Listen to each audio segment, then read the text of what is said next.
Hello, আসসালামু আলাইকুম বন্ধুরা, কেমন আছেন? তো আজকে কিন্তু আবারও আপুর বাসায় আসছি, বড় আপুর বাসায়। তো এখানে কিন্তু ভাইয়া মাছ এনেছে, ইলিশ মাছ। তো ইলিশ মাছ কিন্তু এগুলো হচ্ছে পদ্মার ইলিশ মাছ, খেতে অনেক ভালো লাগবে।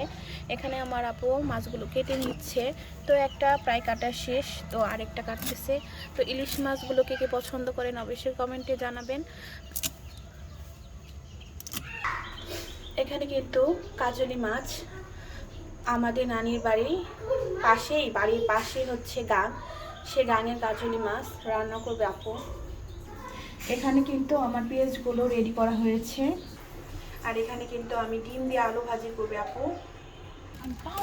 ফাইনালি কিন্তু আপুর মাছ কাটা শেষ, একে 3টা মাছ কেটে ফেললো, আরগুলো ফ্রিজে রেখে দিয়েছে।